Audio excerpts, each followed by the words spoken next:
Restaurar una moto de casi 4 décadas, específicamente de 37 años, puede ser algo muy divertido, pero a la vez muy frustrante. En especial cuando lleva parada y abandonada más de 18 años. Y es por eso que en este video vamos a ver cómo restaurar y volver a la vida una moto totalmente mítica, que estaba tan destruida que fue una prueba constante de paciencia y trabajo duro. Llamó el tío, le dijo que la había estafado porque claro, el tío la arrancó. El otro día me habló un suscriptor para ofrecerme una moto que había estado mucho tiempo parada, pero también mucho tiempo abandonada. Y como siempre les digo, por más que yo sé que meterme en cosas así es para problemas, termino aceptando igual porque quiero ver hasta dónde puedo llegar antes de terminar calvo. Y aparte, ¿quién soy yo para decirle que no a una mítica Suzuki DR600 del año 1988, que estaba abandonada hace más de 18 años?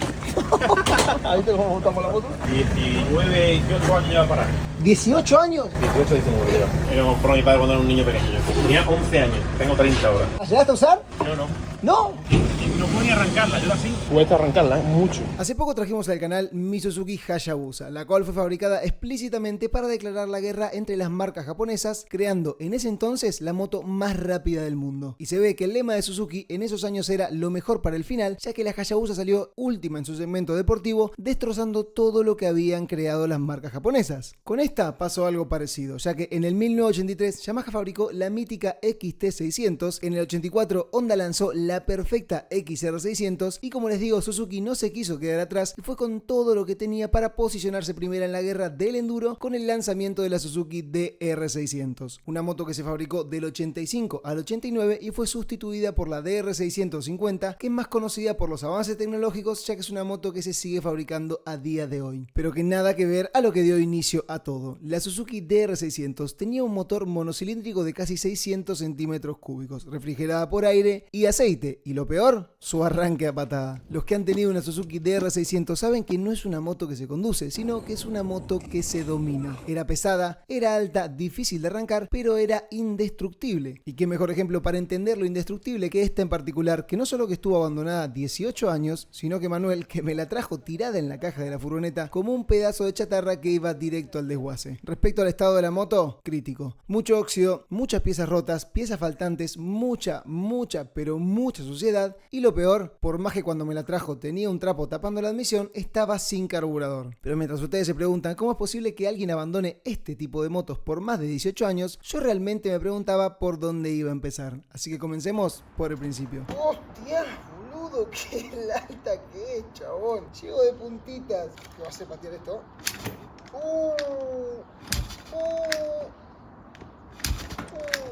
Hace poco les enseñé una cámara de Reolink con la que iba a mantener vigiladas a las niñas cuando no esté. Hoy les quiero mostrar la versión con anabólicos, la cámara Elite Floodlight Wi-Fi. ¿Por qué Elite? Porque combina lo mejor de todas las cámaras en una sola. ¿Por qué Floodlight? Porque es un 2 en 1 que combina una cámara de alta seguridad con dos pedazos de reflectores customizables. ¿Y por qué Wi-Fi? Básicamente porque aparte de la fuente de alimentación para los reflectores y la cámara, no necesitaríamos más que una conexión Wi-Fi para hacerla funcionar, ya que todas las funciones, horas de visualización y seguridad la vamos a poder visualizar y customizar desde nuestro teléfono móvil donde sea que estemos o también desde nuestra PC. La cámara viene con todo lo necesario para su instalación y conexión, más allá de venir totalmente equipada con 3 sensores para no tener casi puntos ciegos, y como tiene 2 cámaras frontales laterales nos permite un ángulo perfecto de 180 grados para no perdernos nada de lo que pase alrededor. Y como siempre, el sector para instalar una memoria micro SD en caso de que queramos guardar los videos, ya que no solo por seguridad, sino que para nosotros nos va a venir bien, ya que tiene una definición de 4K Ultra HD, pero no solo de día, sino que también de noche, gracias a sus sensores de movimiento que podemos ajustar de acuerdo a lo que queramos que detecte, y gracias a sus pedazos de reflectores que también podemos ajustar el color de la temperatura para tener desde 3000K a 6000K de iluminación. Y no solo eso, sino que en caso de que queramos que se enciendan y se apaguen a una hora en particular, también vamos a poder hacerlo desde el centro de control de la app de Reolink, en la que vamos a poder tomar fotos de determinados momentos,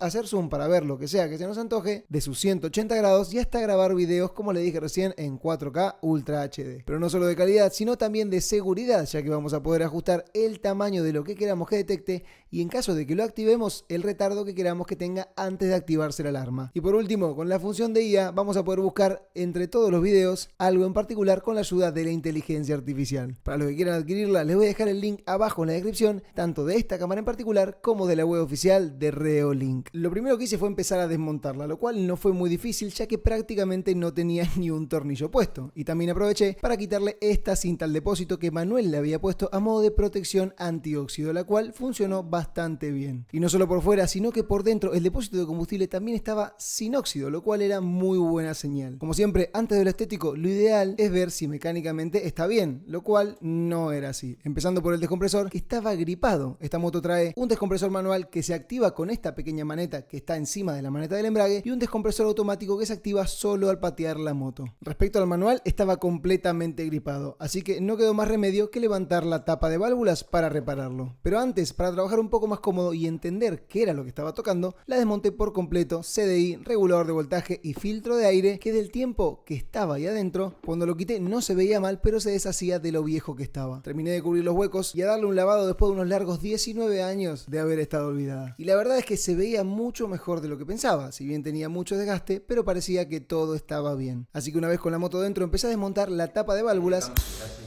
Uy. Ay, boludo, qué ruido feo que hizo. Primero quitando el soporte superior del motor y todos sus tornillos, que estaban súper agarrados, por lo que desmontar cada uno fue una gota de sudor con miedo a que se partan. Pero afortunadamente no se cortó ninguno, y lo bueno es que el descompresor salió sin problemas. Si bien tenía rastros de donde estaba pegado, había salido sin problemas y se ve que esta tapa ya había sido trabajada, porque algunos huecos donde van los tornillos tenían la rosca hecha, por lo que no solo que la repararon, sino que también barrieron las roscas y le pusieron un injerto a cada una. Para limpiar las dos levas de la corrosión, lo mejor es, como siempre, y al igual que con toda la tapa, gasolina y después una lija fina, para dejarlos como nuevos y que no se vuelvan a bloquear. Ya que lo que hacen estas levas, tanto la automática como la manual, es presionar los balancines, que a su vez estos van a presionar las válvulas de escape. En un motor monocilíndrico, como es el caso, generalmente y en la mayoría vamos a tener 4 válvulas, 2 de admisión que se van a abrir para que entre el aire y la gasolina directo del carburador y 2 de escape que se van a abrir para expulsar los gases del cilindro producto de la combustión. Con el motor en marcha, sin estas levas, la moto va a funcionar perfecto. Esto solo sirve para que al momento de encenderla se abran las válvulas de escape, se descomprima el cilindro y la patada sea liviana y sostenible. Si no, esta moto no se podría ni patear. Después de limpiar todo, a la tapa de válvulas se le puede poner silicona en caso de que, como yo, no consiga la junta. Pero no cualquier silicona, sino una de estas que es una formadora de juntas específico para estas situaciones. Y obvio, resistente al calor. Pero una vez con todo montado y antes de poner las levas, esto no termina acá, sino que tenemos que regular las válvulas.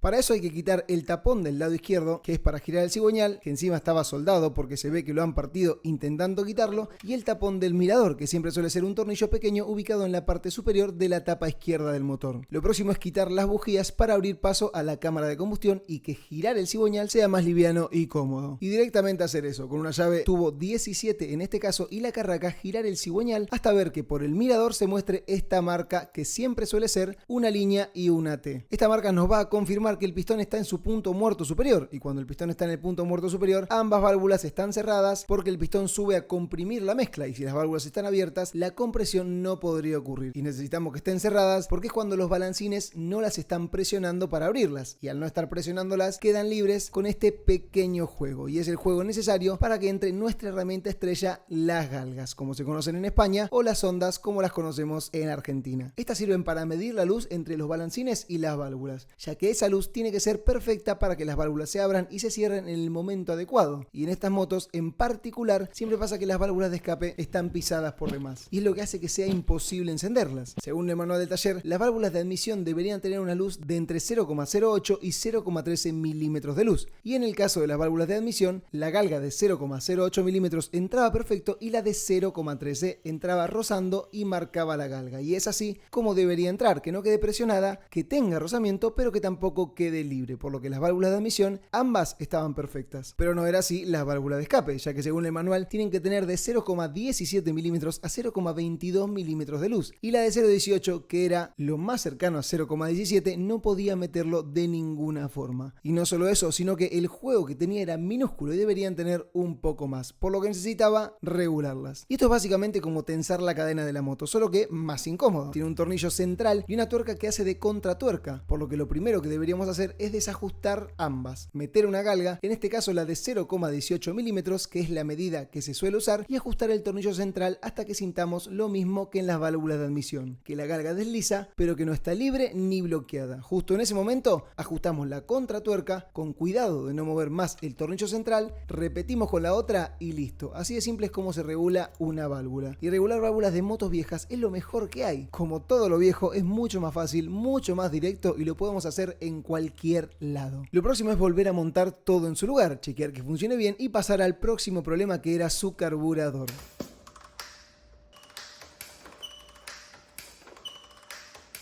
Como siempre, primero lo limpié por fuera y después lo abrí para ver cómo estaba por dentro. Y algo que nunca vi es que los chicleres estén pegados, tanto que tuve que sujetar el carburador en el tornillo de banco para así poder desajustar los chicleres, que obviamente ambos estaban tapados. El chicler de alta siempre se suele destapar con aire porque es el que tiene el paso más grande, pero el chicler de baja, cuando se tapa, no basta solo con destaparlos con aire, lo mejor es con un hilo de cobre de estos que tienen los cables adentro, ir jugando hasta destapar el chicler. Una vez que pasó al otro lado, lo hacemos girar con el cable dentro, un poco de aire y listo, chicler destapado. Después el resto de la cuba, si bien tenía suciedad, estaba bien, su flotante bloqueaba perfectamente, por lo que su punzoa no estaba gripado ni nada de eso. Lo que sí estaba mal era la válvula del aire o tirador, que estaba torcida, así que con el tornillo de banco la fui apretando de distintos sitios para poder dejarla lo más recta posible y había quedado perfecto, por lo que ese era el último paso para poder terminar con el carburador y poder instalarlo por fin y nuevamente en la moto. Lo próximo que hice fue volver a instalar su CDI, su regulador de voltaje, y acomodar el cableado que más tarde íbamos a chequear, ya que esto lleva batería. Pero como es una moto a patada, no es necesario que tenga una para que encienda. Y es por eso que lo próximo que hice fue chequear que tenga chispa, que al principio no tenía y me llegué a asustar hasta que me acordé que esta moto viene con llave.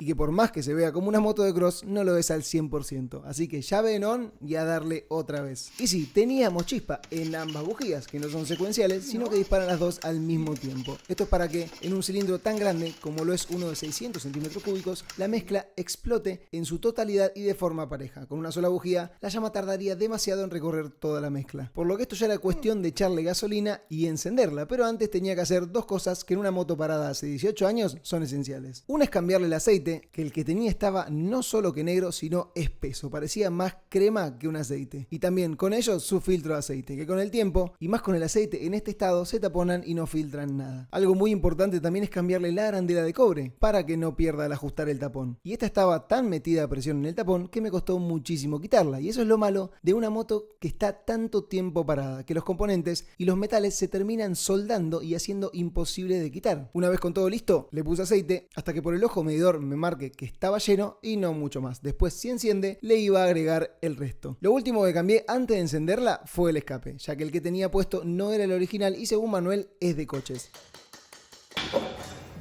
Por lo que le puse su escape original, que lo habían reparado y soldado por todos lados, ya que estaba todo picado. No tenía muy buena pinta y pensé que iba a sonar peor, pero al menos era el original y ya la moto cambiaba un montón. Y ahora sí, era el momento de encender una moto que en un estado normal cuesta mucho encender, así que no me quería ni imaginar cuánto tiempo iba a estar pateándola después de haber estado 18 años abandonada. Por lo que pónganse cómodos, ya que esto va para rato. Gotitas, un quesito, a ver, va, ven acá.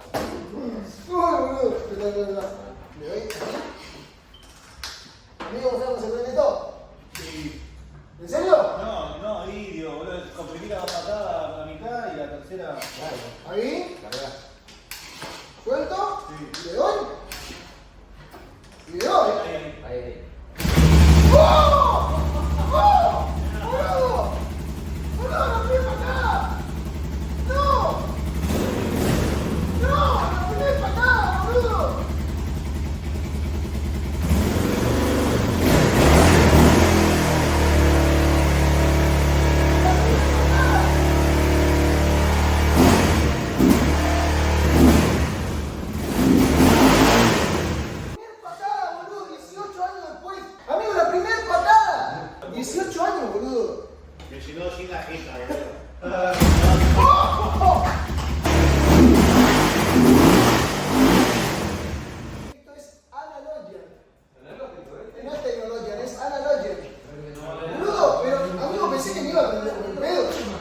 No como Leo, boludo. Leo no lo podía creer, Michael no lo podía creer, yo no lo podía creer y yo creo que ustedes en su casa tampoco lo pueden creer. Hasta vinieron los chicos de al lado, nadie lo podía creer. Pero lo que no se podía creer no era que haya encendido. Lo difícil de creer es que haya encendido a la primer patada. Una moto que, como les dije recién, en buen estado cuesta muchísimas patadas más y que según Manuel, su padre se tiraba horas a veces intentando encenderla. Una hora, tirándola, empujándola. Pero había encendido. Y por más que el pobre Mike, junto con el queso para la picada, los había llenado de hollín, había encendido, sonaba hermoso y tenía una compresión que al poner los dedos en la salida del escape se hacía notar. Se sentía cada pistonazo de esos 600 centímetros cúbicos que ahora sí me moría de ganas por conducir. Pero que aún falta mucho, pero mucho por reparar. Así que continuemos.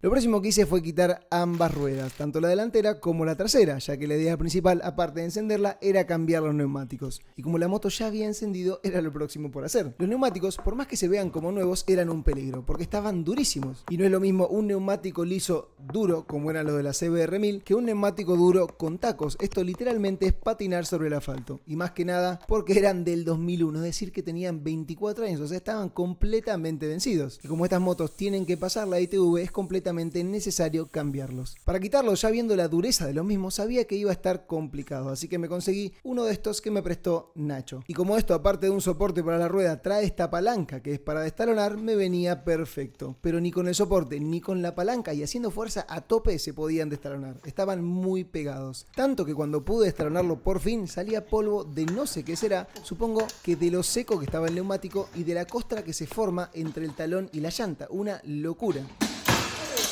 Pero más allá de la dureza del talón y de lo seco que estaba el neumático, quitarlo fue relativamente fácil y lo hice en cuestión de minutos. Los neumáticos que puse son estos Pirelli Scorpion Rally, por si alguien quiere saber, que en el caso de la rueda trasera, en vez de ser 130, 80, 17, como los que traía, le puse unos 140, 80, 17, es decir, un poquito más gruesos. La llanta delantera también cambié el neumático, pero conservando la misma medida que traía. Y esto es lo mismo que para quitarlo, pero para ponerlo. Y lo que pensaba que iba a ser lo más fácil, terminó siendo lo más duro, ya que era durísima y casi imposible de poner. Pero ya con los neumáticos cambiados en ambas ruedas, lo próximo era ver por qué no teníamos frenos en la rueda delantera, ya que la trasera tenía freno a cintas y esto, por más que estén 1000 años parados, al ser 100% mecánicos, no es más que cambiar las zapatas, ajustar y quedan como nuevos. Pero en el caso de los frenos hidráulicos, si bien tiene su parte mecánica, también tiene su parte hidráulica y estos siempre se taponan. Abrí la bomba del freno delantero y casi ni tenía aceite, así que le puse y probé a ver si funcionaba. Esto se puede hacer quitando la manguera que se conecta a ella, tapándola con el dedo y presionando la maneta. Si hay presión, quiere decir que la bomba de freno funciona. Pero no había presión y tampoco salía líquido, por lo que la quité del manillar para revisarla afuera. Para eso hay que desmontarla por completo y para eso primero se quita la maneta y después este seguro que bloquea el conjunto de la bomba interna. Y que para eso vamos a necesitar, aparte de pinzas especiales, mucha paciencia. Pero cuando pude quitar la bomba me di cuenta que mal no se veía. La limpié con un trapo y tanto el conjunto como los O-rings se veían perfectos. Por lo que el problema no venía de ahí, sino que el problema venía del depósito de la bomba, así que lo limpié y me di cuenta que los conductos por los que baja el líquido hidráulico del depósito a la bomba estaban tapados y era por eso que la bomba no conseguía expulsar o juntar presión de líquido, porque nunca le llegaba. Así que lo destapé, volví a montar todo nuevamente en el manillar, probé y ahora sí, teníamos líquido y por más que la presión no era la mejor, decidí pasar a ver cómo estaba la pinza. Y esta sí que estaba totalmente gripada, ya que no podía cerrarla ni abrirla, por lo que la desmonté por completo y para despegarla la cerré con el tornillo de banco, con la idea de meterle aire como hacemos siempre y que el pistón salga volando, pero no fue así. Por más aire que le metía y por más que intentaba destaparla, no podía quitar el pistón. Por lo que conseguí una bomba de freno un poco más grande, le conecté otra línea que sabía que no estaba tapada, lo purgué y con la misma presión del freno saqué el pistón. Listo. Listo.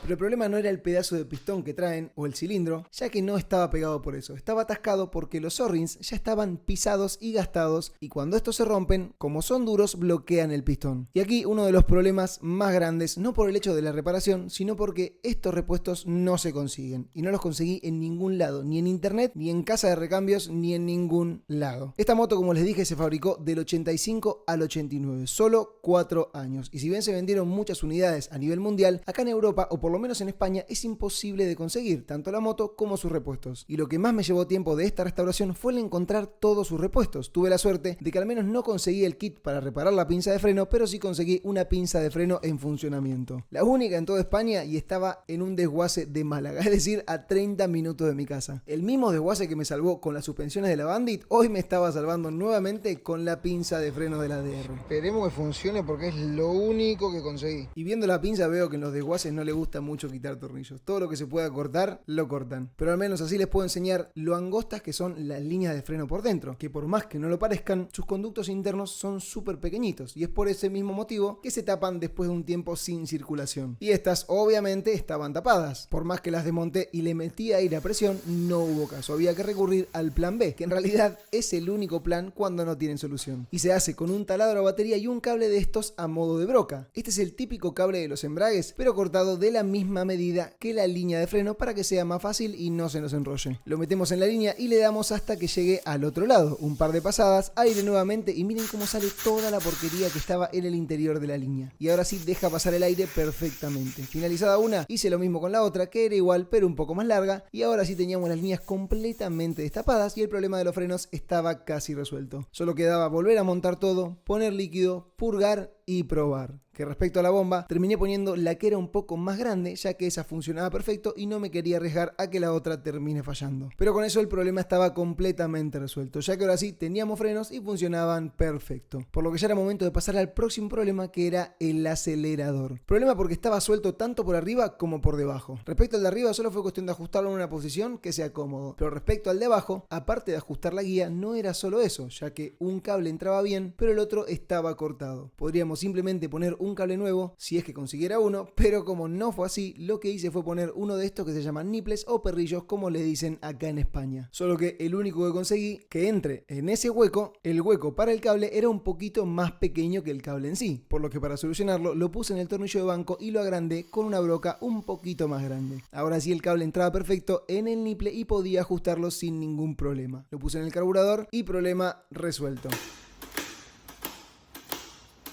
Lo próximo que hice fue desmontar el frente para acomodar el cableado y de paso ver cómo estaba. Y como siempre, un tornillo no solo que gripado, sino que también barrido. Por lo que primero le hice un surco con la radial y después con el destornillador de golpe lo quité. Cosa que no fue solo de un golpe como la mayoría de las veces, sino que estaba tan oxidado que tuve que darle unas cuantas veces para que afloje. Con la careta quitada quité también el faro frontal y conecté los intermitentes donde iban, ya que eran los únicos que estaban sueltos. Y con el cableado medianamente revisado y sin ver cosas extrañas, le conecté una batería en los cables que sospechaba que eran los de positivo y negativo, ya que el del positivo era claro, pero el del negativo no. De todas las restauraciones que hicimos hasta ahora, jamás cambié un foco. Yo no sé si antes los focos no se quemaban o qué, pero es increíble cómo siempre que enciendo una moto le funcionan todas las luces, y esta no era la excepción. Lo que sí no tenía era bocina, pero para corroborar si al menos el botón y el cableado funcionaba, le puse el multímetro en las dos terminales que sobraban en toda la moto, así que por descarte eran de la bocina y probé. Y teníamos corriente, así que iba a ser solo cuestión de conseguir más adelante una bocina. Ya sabiendo que funcionaba todo, antes de volver a cerrar, lo que hice fue emparejar la careta. ¿Y por qué digo emparejar? Porque originalmente la careta de esta moto o el cubrefaro vienen así. Lo que hizo su antiguo dueño es cortarlo, no de una muy buena manera, ya que quedó todo desprolijo, pero cortarlo en fin. Por lo que lo emparejé para que quede un poquito mejor y no se note tanto que estaba cortada, sino que parezca más original. Lo próximo que hice fue reparar la leva de los cambios, que no solo que estaba torcida hacia adentro, sino que no tenía el caucho que lleva en la punta. Para enderezarla, como es fina y de metal, con una pinza y un poco de fuerza quedaba perfectamente recta. Y respecto a la punta, en caso de que se salga lo que va ahí, lo mejor para no tener que comprar otra es con un pedazo de manguera de estas que son para circuitos de agua en los coches, una que sea más o menos de la medida pero un poco más chica, así entra a presión con la ayuda de la pistola de calor. Y con eso quedaba bastante disimulado y al menos no quedaba el fierro limpio, por lo que no nos iba a dañar el calzado. Respecto a la maneta de freno delantera, la quité para pintarla, ya que era de distinto color que la original, pero al hacerlo me di cuenta que la maneta original entraba perfecto, por lo que no necesité pintarla ni cambiarla, sino que pude conservar perfectamente la original. Lo próximo fue conseguirle unos espejos, ya que no tenía, y como es una moto de calle, acá los necesita sí o sí. Por lo que conseguí estos rectangulares, que son los que mejor combinaban con la estética de la moto. Como el adaptador del lado derecho era de rosca invertida, se lo quité y se lo puse directamente a la rosca del soporte de la maneta y la bomba de freno y entraba perfecto. Y del otro lado venía este otro adaptador, no sé por qué qué motivo y no sé tampoco para qué, ya que no creo que un espejo vaya ahí, pero también fue cuestión de quitárselo y ponerle el espejo que había comprado y entraba perfecto. Algo que no conseguí y tuve que reparar son los intermitentes. De los traseros, el izquierdo tenía el brazo roto y el derecho estaba lleno de cinta, porque debajo de esa cinta toda la carcasa estaba rota, hasta le faltaban pedazos. Pero como les dije, no tenía más remedio que repararlo, ya que no se consiguen originales. Todo lo hice con este kit, que si alguno lo quiere se los voy a dejar en la descripción. Pero este es el típico arreglo con pegamento y bicarbonato de sodio, pero más profesional, por así decirlo. Pegamento, polvo, y así hasta formar una capa lo suficientemente gruesa y pareja que sepamos que no se va a romper y estén tranquilos de que esto no se rompe. Con el izquierdo finalizado, el derecho era un poco más complicado porque no tenía estructura a la cual sujetar todo, solo tenía pedazos que tuve que conectar a modo de rompecabezas e ir pegándolos con el pegamento. Después de pegarlo lo monté para que tenga más estructura y con la radial desbasté lo mejor posible para que quede parejo. Por último, como el del lado izquierdo estaba puesto solo con clemas, le puse un conector rápido individual a cada uno, que es como los que trae originalmente y como los que traía el del lado derecho. Ya con eso y con todo nuevamente instalado, volví a tener sus dos intermitentes sanos y la moto empezaba a recuperar su forma. Otra cosa que me costó muchísimo conseguir, por más surrealista que parezca, es la batería, porque no es una batería normal como las que suelen llevar las motos viejas, sino que es una batería especial para este modelo y algunos más de la época, por lo que conseguirla fue también una odisea, ya que tenía que encajar perfecto en la caja de la batería, caja la cual se la di a Leo para que arene, ya que estaba llena de óxido y después la pinté con aerosol negro, no mucho más. Todas las baterías de ácido que son nuevas vienen vacías, es decir, sin ácido en su interior. El ácido lo trae aparte, por lo que hay que retirar cada tapón, ponerles ácido a cada celda hasta la misma altura y después cargarla, ya que por más que esté nueva y con todo nuevo no tiene la carga que debería tener. Pero mientras la batería estaba cargando, lo próximo que hice es comenzar a montar la moto empezando de adentro hacia afuera. Y lo más adentro de todo, que es el soporte de la batería, que no solo sujeta la batería, sino que también sujeta el CDI y el regulador de voltaje. Por último, a los cables le puse dos de estas y ya los podía conectar a la batería recién cargada. Y ya sabiendo lo que le pasó a Adria con la Super Tenere, no nos podemos olvidar de poner el tubo de desagote para que cualquier desbordamiento que tenga lo tire a cualquier lugar menos a los cables. Impecable, boludo. El filtro no me costó conseguirlo porque compré un universal, pero sí es verdad que el original no lo encontré. Antes de ponerlo, como siempre, a embeberlo en líquido para filtros y a instalarlo en su arnés, ajustarlo al cono con su mariposa, su tapa y filtro de aire instalado. Para terminar con el chasis, antes de empezar a montar el carenado, lo único que me faltaba por resolver era el tema de la bocina. Y como tenemos algunos cadáveres afuera, a las cuales les puedo quitar, me fui a buscar y como siempre la que salió sorteada fue la XS400, que tenía una casi como nueva. Respecto a los cables, le puse a ambos unos conectores nuevos, se los conecté a la bocina y funcionaba perfecto. Al menos tenía el soporte de la bocina original, que se lo había quitado para quitar la tapa de válvulas y que la bocina entraba perfectamente ahí, ya que estas suelen ser todas universales. Pero esta en particular no era cualquier bocina, sino que era una Made in Japón, por lo que la Suzuki seguía manteniendo sus orígenes hasta con piezas de otras motos. Y ya podía empezar a montar todo. Respecto al depósito de combustible, como vimos al principio, por dentro estaba en perfecto estado. Lo único que tuve que hacer es quitarle toda la cinta que le había puesto Manuel y revisar el grifo de la gasolina. Y se ve que este depósito de combustible se había guardado vacío porque no tenía una sola gota o restos de gasolina podrida, por lo que tanto el grifo como los filtros estaban en perfecto estado de conservación. Y el interior del depósito también, ya que le metí gasolina para limpiarlo y salió del mismo color, con algunos restos, pero nada grave, por lo que al menos el interior del depósito, que es lo importante, se había conservado perfecto. Y lo próximo que hice, y ya para ir terminando, es montarla por completo y lavarla toda montada, ya que todo el carenado estaba bien, pero solo tenía suciedad. Tenía mucha suciedad, que fue cosa de darle un rato con el pincel y el desengrasante, pero nada más, no tenía nada extraño. Lo único malo es que las pegatinas estaban algo podridas y con solo tocarlas con la hidro se habían salido la mayoría. Pero al menos la moto ahora estaba limpia, pero con los plásticos aún muy gastados y con manchas. Para eso, con lana de acero y desengrasante se los pasé a todos. Para algunos quitarle las manchas y por ejemplo al de la cola para quitarle el quemado del escape y las manchas que se le generan de plástico viejo, que en el caso del plástico azul del guardabarro delantero, aparte de limpiarlo de esta forma, también le di con la pistola de calor y con eso realmente había mejorado muchísimo, parecía como nuevo. Y ya era cuestión de ultimar detalles, como por ejemplo ponerle un protector al travesaño, su cubrediscos también limpio y no mucho más. Que yo digo no mucho más porque tampoco había mucho más por hacer. La idea de todo esto era devolver una moto que estuvo olvidada en el fondo de un garage durante 18 años yendo de mecánico en mecánico sin saber qué hacer con ella. Y que para mí es un honor realmente poder restaurar y volver a la vida algo que lamentablemente sabemos que no se va a volver a construir, pero que sí se va a volver a disfrutar.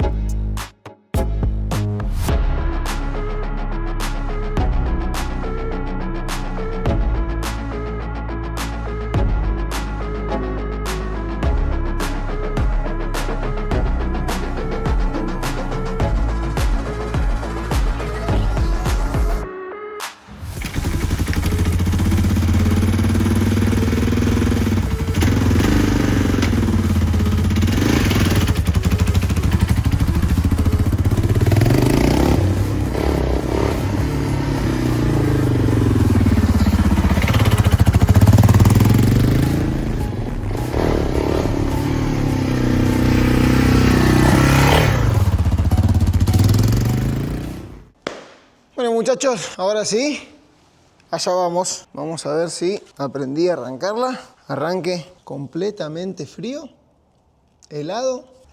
Vamos a ver en realidad si lo del otro día fue suerte o realmente quedó bien. Cebador, compresor. 1, 2, una más para que cierre y a darle. ¡Sí! ¡Qué linda, boludo! ¡Qué hermosa que es! Yo creo que ustedes van a sentir que la moto golpea, pero no golpea, es así. Es por el torque que tiene. Miren cómo comprime el cilindro. Bueno, allá vamos.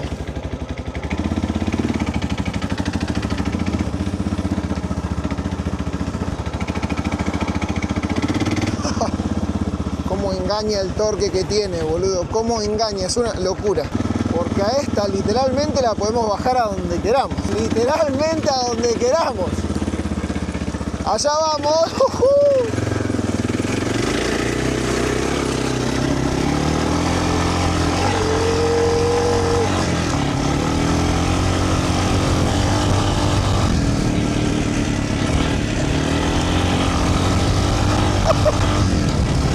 ¡Esto sí, dale!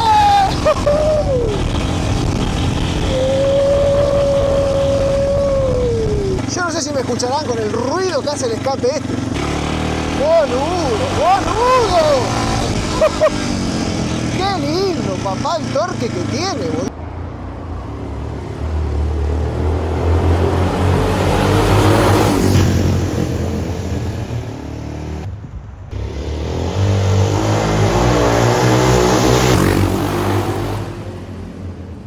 ¿Saben qué? No sé si me van a escuchar mejor o peor, pero yo siempre lo veo a Pablito Viajero y él se pone el micrófono acá. Solo que bueno, él va un poco más despacio y tal vez sin tanto viento y no le afecta, pero yo creo que el micrófono acá se va a notar menos saturado que adentro del casco. ¿Una patadita en caliente?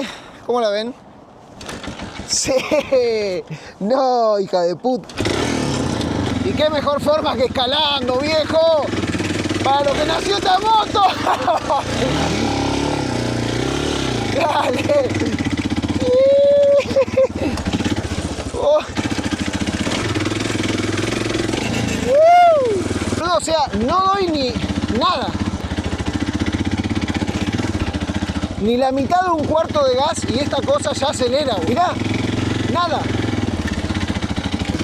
Son muy blandas las suspensiones para saltar. Es una moto para ir cómodo, no es una moto para saltar. Lo que sí engaña muchísimo el tema del peso, porque vos la ves enorme, pero no pesa nada. No tiene punto de comparación con la Teneré, por ejemplo, con la Super Teneré. Pero sí es verdad que si las queremos, esta es mucho más angosta, por lo que podemos apretar bien el depósito de combustible con las piernas. Por eso me estoy metiendo por acá. Tengan en cuenta que la Teneré, la Super Teneré, es una moto que pesa 230, 240 kilos más o menos, y esta moto pesa 160, o sea, 80 kilos menos, boludo, es una locura. El peso casi ni se siente, ni se siente. Aparte de que no se siente casi nada el peso, es una moto muy angosta, entonces la podés manejar con las piernas, podés manejarla sin problemas con las piernas, que no va a pesar. Es muy, muy versátil y podés meterla por donde se te cante el puto. ¿Pero escala esta cosa o no escala? ¿Qué no va a escalar, boludo? No, boludo, es un tractor. Es un tractor. Es un puto tractor. ¡Oh! ¿Escala? ¿Escala o no escala? ¿Escala o no escala? Sí, no, boludo.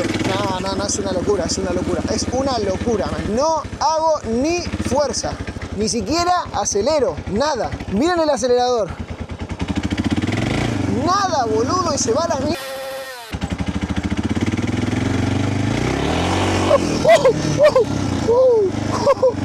Uy, casi me mato, boludo. Lo que impresiona en estas motos es el torque que tiene.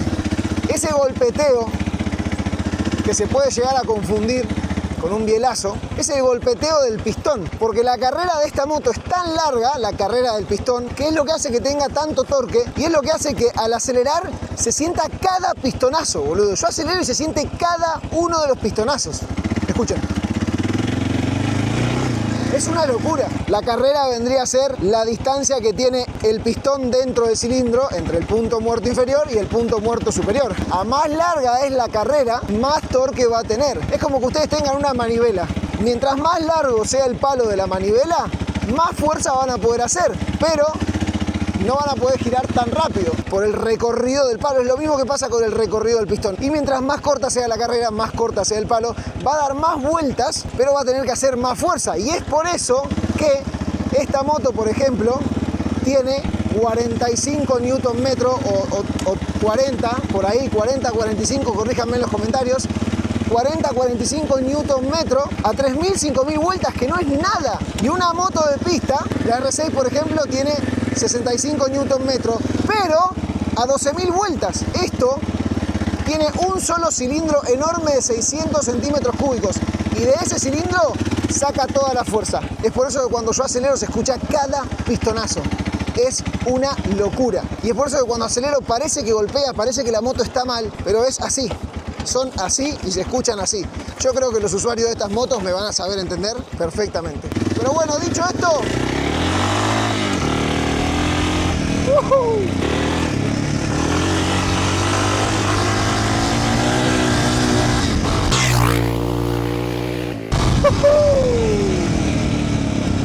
¡Qué lindo, boludo! ¿Dónde estamos, no? Otra vez. ¡Ay, boludo! ¡Ay, boludo! Lo que pisa en asfalto, no, ya me estoy perdiendo. Boludo, cada vez que salgo en moto son como... ¿Viste cuando agarrás una moto X en el GTA y te aburrís de las misiones secundarias y te vas a boludear por ahí sin saber el mapa? Bueno, me pasa lo mismo cada vez que agarro una moto nueva, boludo. Como yo no conozco acá. Qué hermoso, boludo. Ahora, ¿me llevo a caer ahí? No la cuento. ¡Qué linda niña, boludo! ¡Ah!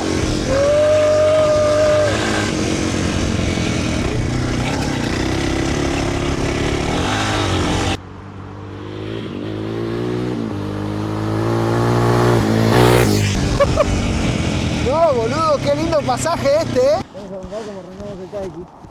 Con la mano. Boludo. Ay, boludo, lo que pesa. He visto gente que la arranca con la mano, viejo, pero esto es imposible. Me va a pegar una contraexplosión, me va a sacar el brazo. ¡Oh! ¡Oh! ¡Oh!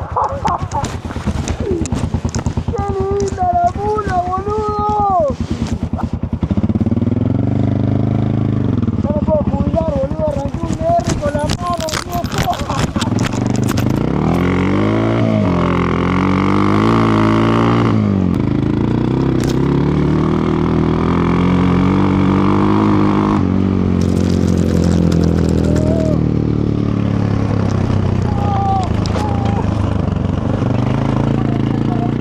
dije al principio de este video, es una moto que tiene carácter, porque subirse a ella es darte cuenta que no es solo una moto más, que no es una moto convencional y que es una moto que aparte de aprender a conducir, hay que aprender a dominar. Tiene tanto torque que tan solo con poner primera y soltar el embrague es como cuando en las películas sacan un caballo de un establo directo a la jineteada. Es una moto pesada, pero que no se siente pesada. Es una moto grande, pero que no se siente grande. Pero lo que sí se siente y lo que sí es una moto con una potencia increíble. Una máquina que estoy orgulloso de haber devuelto a la vida y que por más que ya no se consigan, sé que algún día vamos a tener una en el equipo. Pero hoy, con haberla restaurado, conducido y disfrutado, estoy más que satisfecho.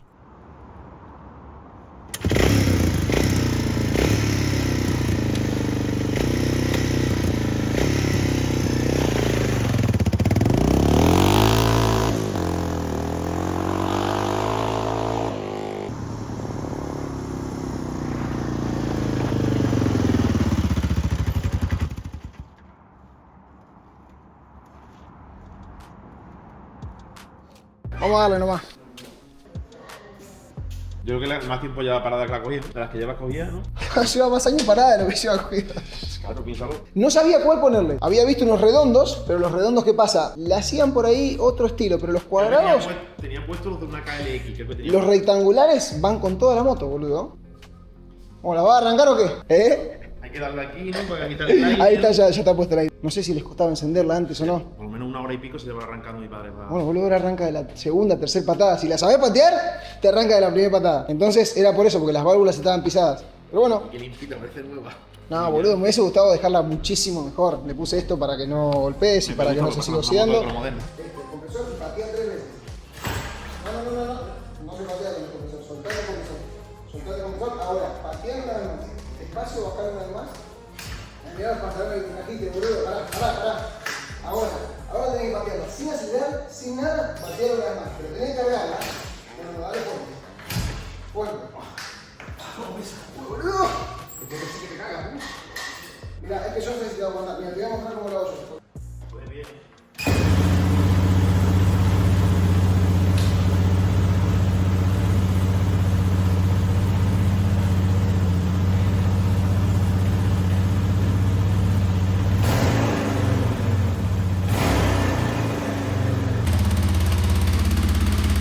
¿Cómo la escuchás?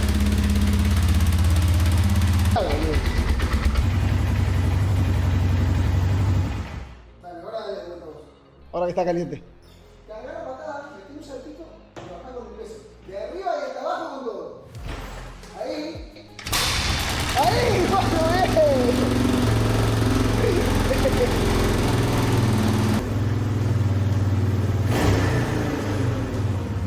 ¿Querés ir a dar una vuelta afuera? ¿Cómo estás? ¿Estás capacitado para manejar? Bueno, dale. Un poquito el corazón, pero bien. Claro, boludo, es que si no tenés que dejarte caer. Ahí está.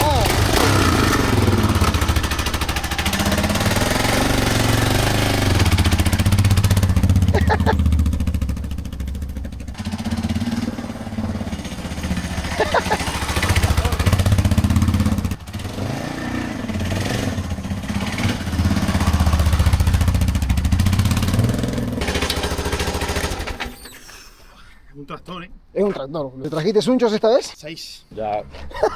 O todo o nada. Una hora. Más que te tiene que dejar caer. Una hora, tirándola, empujándola. Llamó al tío, le dijo que la había estafado porque, claro, el tío la arrancó la primera, estaba caliente. Y cuando se la trajo a casa de mi tía, no arrancaba, lo llamó y le dijo, échale un poquito de gasolina en el cilindro y raspa la bujía. Y a la media hora por ahí arrancó. Patá, se la daba a mi tío, patá. Y no quería la pierna. Tú sabes, como tengo un zapato, esto te Sí, duele. boludo. No, pero ahora te empieza a comer el zapato. Y empieza amargado, una hora y pico, la moto no arranca. Y me lo dijo, me dice, si la vas a arreglar algún día, que te arranca la primera. Dije, mira. O sea, al final lo he cumplido, ¿eh? No me lo creo, voy a arrancar. Tantos años viéndola parada así, aparcar en el garaje, y ahora verla funcionando, pues es mentira, ¿no? Es mentira, esto es un sueño, ¿no? ¿Te puedo dar un abrazo? Amigo. Gracias, De nada. Bueno, brothers, hasta acá el video de hoy. Espero que lo hayan disfrutado y espero que hayan aprendido. Porque esta moto es una moto que dio para aprender mucho, ya que tenía muchísimas cosas. Más de las que yo esperaba. Sí, es verdad que podría haber tenido más aún, pero bueno, yo estoy contento de haber podido devolver esta pedazo de bestia a las calles, que parece pesada, como les decía recién, parece pesada, pero no lo es. Parece grande, pero no lo es. Es un poco más grande tal vez que una moto convencional, si bien esta curva la hace que sea bastante baja. Tampoco es una moto tan grande y tan pesada como se cree de estas motos. Lo que sí se cree de estas motos que realmente son unas verdaderas bestias, porque tiene una potencia y un torque que es una locura. Me hubiese gustado tal vez probarlo un poquito más a fondo y darle un poquito más de caña, pero bueno, no es una moto nuestra, así que tampoco quería romperla, por así decirlo, aunque esta cosa, por más que te choques a 100 por hora de frente contra un camión, no se va a romper. Yo creo que el camión se va a hacer pero la moto no le va a pasar absolutamente nada. Así que, muchachos, muchas gracias a todos por haberse quedado hasta el final de este video. Como ya saben, mi nombre es Tommy, les voy a estar dejando mis redes sociales por acá, así también como en la descripción, y nos vemos en el próximo video. Chao.